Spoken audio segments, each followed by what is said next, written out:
আসসালামু আলাইকুম। ইতিমধ্যে আইপিএলের ৬তম ম্যাচ শেষ হয়েছে। তো দেরি না করে এখন এসে দেখে নেব আইপিএলের ৬তম ম্যাচ শেষে পয়েন্ট টেবিলে কোন দল কোন অবস্থানে রয়েছে। চলুন দেখে নেই এক নজরে। পয়েন্ট টেবিলে ১ নম্বর রয়েছে সানরাইজার্স হায়দ্রাবাদ।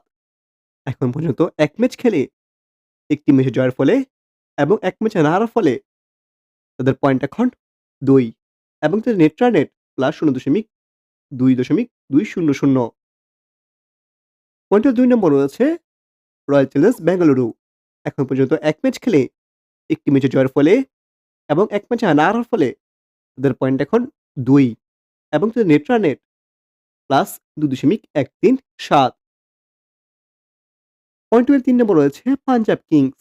এখন পর্যন্ত ১ ম্যাচ খেলে ১টি ম্যাচে জয়ের ফলে এবং ১ ম্যাচে না হারার ফলে তাদের পয়েন্ট এখন ২ এবং তাদের নেট রান রেট +০.৫৫০। পয়েন্ট টেবিলে ৪ নম্বর রয়েছে চেন্নাই সুপার কিংস। এখন পর্যন্ত ১ ম্যাচ খেলে ১টি ম্যাচে জয়ের ফলে এবং ১টি ম্যাচে না হারার ফলে তাদের পয়েন্ট এখন ২ এবং তাদের নেট রান রেট +০.৪৯৩।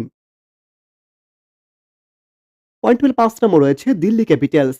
এখন পর্যন্ত ১ ম্যাচ খেলে ১টি ম্যাচ জয়ের ফলে এবং ১ ম্যাচে না হারার ফলে তাদের পয়েন্ট এখন ২ এবং তাদের নেট রান রেট +০.৩৭১। পয়েন্ট টেবিলে ৬ নম্বর রয়েছে কলকাতা নাইট রাইডার্স। এখন পর্যন্ত ২ ম্যাচ খেলে ১টি ম্যাচে জয়ের ফলে এবং ১ ম্যাচে হারার ফলে তাদের পয়েন্ট এখন ২ এবং তাদের নেট রান রেট -১.৩৭১। পয়েন্ট টেবিলে ৭ নম্বর রয়েছে লখনউ সুপার জায়ান্টস।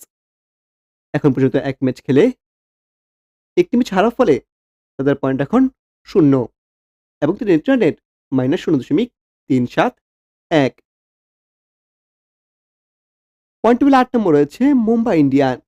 এখন পর্যন্ত ১ ম্যাচ খেলে ১টি ম্যাচে হারার ফলে তাদের পয়েন্ট এখন ০ এবং তাদের নেট রান রেট -০.৪৯৩।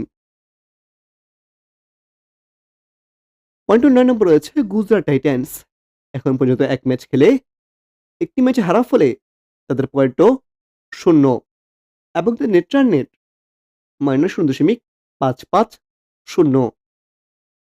সবশেষ পয়েন্টে ১০ নম্বরে অর্থাৎ টনিতে রয়েছে রাজস্থান রয়্যালস। এখন পর্যন্ত ২ ম্যাচ খেলে ২ ম্যাচে হারার ফলে তাদের পয়েন্টও ০ এবং তাদের নেট রান রেট -৩.১১২।